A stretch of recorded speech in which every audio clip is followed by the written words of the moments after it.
begin with, these were, to my knowledge, the only two cases submitted in time to get feedback for yesterday's class. We spent the majority of our time on the first case, although we'll talk about both of them. Here are two files very similar with comments on that first paper that we'll talk more about in just a moment. Alright, so this one will be a short class tomorrow. By the end of class, Project 4 is due, as we'll see in a second. That is potentially the last major individual assessment that I'll have on you in this class. So that's why Project 4 is important. It should be your individual effort. And you might be thinking, hey man, wait, it's Wednesday. I've got stuff to do before tomorrow. I would say at this point, move some of that other stuff out of the way and focus on Project 4. All right, we're the day before Project 4, getting ready to launch into the 5th section of the course, which I think most people will like and should like. It's the one part of the course that is a pure increment over a course titled Petroleum Accounting. We finally will not focus exclusively on E&P companies in the 5th section of the course. We have that music from yesterday, which we don't need to spend time on, but I really don't have an idea of what that song is about. Anyways, so section 5 will be titled Making an Offer. It will end with a group project on November 17th, and something that I'll be sending you by an email survey. We will need to regroup for this project. Now what that might include is like a merger of two groups, but we need fewer groups, and we have the number of people in the class suggests we should have fewer groups than 9, which we had last time.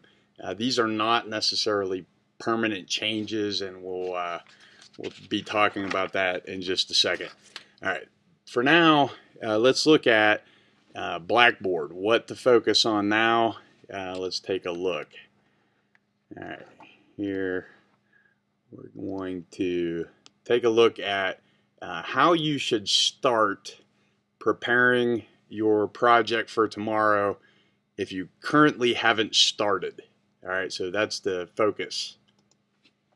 All right, start by noticing that the examples posted are other people's thoughts. All right, the intent of Project 4 is for you to provide your own thoughts, and we'll review again how to form your own thoughts. All right, we talked about this in class yesterday. Step 1 is to get thoughts about relative performance. And to do that, you've got to go back a couple Camtasia videos. The bonus Halloween video explains how to do this in relative detail. All right, the second step is to look at the pay data set. How well did pay match the expectations you had about performance? Right, we're well-performing companies rewarding their executives relatively well. All right, so see yesterday's or see the Halloween Camtasia video for more thoughts on that. All right, so at this point, hopefully you have read the two new cases that are posted on Blackboard. If you haven't, stop this video, read those two cases first, and form some thoughts. Are they good? Are they not good? And we will begin with the first case. All right. The first case, originally titled Performance Doesn't Matter. Right, that interesting title, good title in a way. It could probably be made better, right? And it could probably be made better, as we talked about yesterday, by adding something in front of the current title.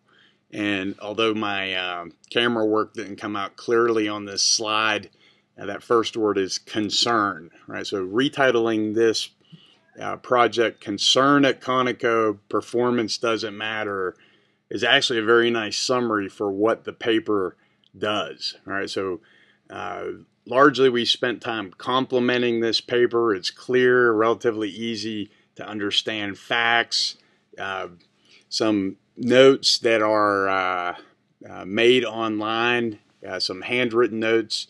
One thing to correct on this paper, the numbers reported are not in millions, they are in billions, right? And we highlighted the size of the companies we're talking about during class, right? Which is something we did last Thursday as well. These aren't just big companies, these are enormous companies. All right, so this paper, the author had selected Conoco as his or her company of interest. 6 or 7 people selected Conoco. Relative to Exxon, Conoco is somewhat difficult to conclude on anything firmly, right? And so there are some comparisons made in the paper. The author elected to include Chevron in this paper. That was a very nice, thoughtful addition, right? So in addition to Occidental and Pioneer, which were required, this author included Chevron. A nice inclusion because Conoco and Chevron are very similarly sized. What the author concludes, and rightfully so, is that frown face in the middle, that relative to Chevron, if you were a Conoco shareholder, you might be a little bit unhappy looking at performance and pay data over the last few years. Conoco executives paid almost identical amounts to Chevron executives for worse performance, right? And as we talked about in class, if you understand what Conoco is doing as a company, like what their current strategy is, you really shouldn't have expected great performance out of Conoco as they restructured, tried to sell, and are currently trying to sell downstream assets, right? They're repositioning the company. All right. In contrast, when you look at Conoco versus Occidental, Occidental's performance is better, but their pay is a lot more, right? So you kind of have inconclusive statements there. And finally, in Occidental versus ExxonMobil, we talked about Occidental versus ExxonMobil during class, and talked what can you conclude. And this is a tricky one. If you are an Occidental shareholder, you might wonder, am I unhappy with the situation?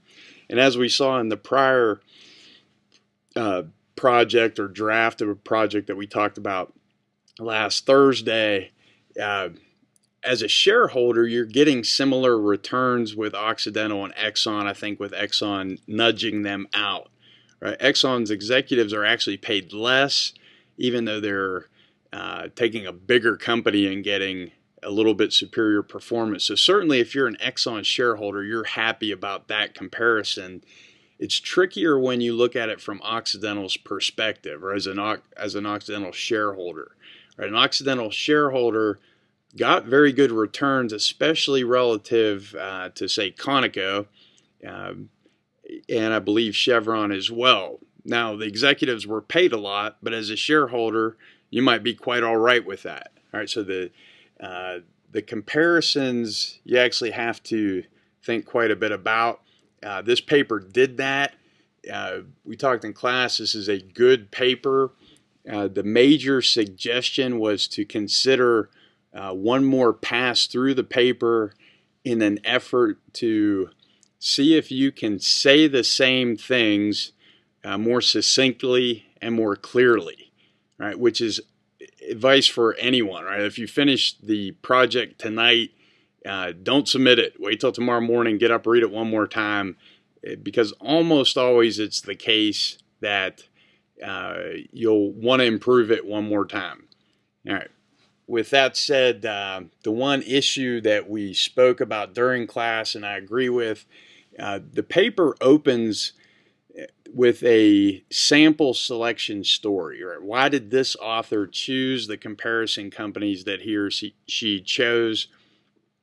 That is without a doubt extremely important. right? But it comes in the absolute first paragraph, and during class the discussion revolved around would this not have been better as a second paragraph, right? And the first paragraph being more about what the conclusion is, what the paper's doing, the whole agency cost issue, really nailing that in a first paragraph, and then talking about sample selection, which is critical. But in general, high compliments to this paper. All right, we turn to the second paper titled The Cost of Performance. All right, while assessing relative quality is subjective, the class uniformly agreed that this case was not of the same quality level as the prior one, right? And so what could this Project 4 do to improve, right? And so we created a list. There needs to be a clear opening statement about what the paper's doing, right? Less describing the process that you as the author went through. When you think of it from the reader's perspective, which you can imagine maybe this is someone you work for, they're not interested in the work you did to produce the outcome. They're interested in your findings. All right, so less of the describing the process you went through. This one's a little blurry, but we talked about why select comprehensive income.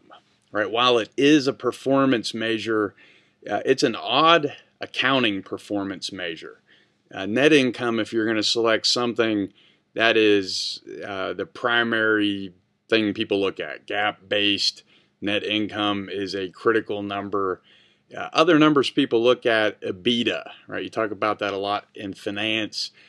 Both of those are probably a better selection than comprehensive income, unless you have a very clear explanation for why comprehensive income should be superior. All right, so stick with the meat and potatoes unless you have a very clear understanding of why you should go after an odd performance measure. We talked during class, if you're looking for performance measures, ROE is hard to beat, right? You've got returns, and you've got equity, your combined and balance sheet, income statement, very popular, and something we looked at during class. So you probably want to work that into your discussion. We concluded by making the point that this paper should probably be less conversational and more professional, as just a general tip. And that's what we talked about. All right, so Project 4 is due by the end of class tomorrow.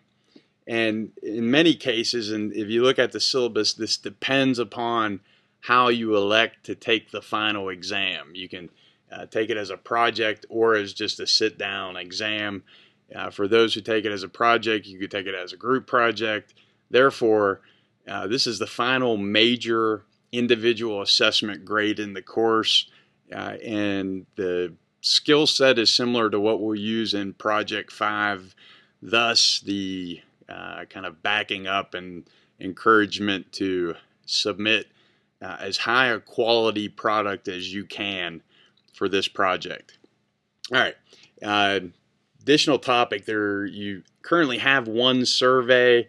It is relevant to the fifth part of this course where we look at green energy, environmental things.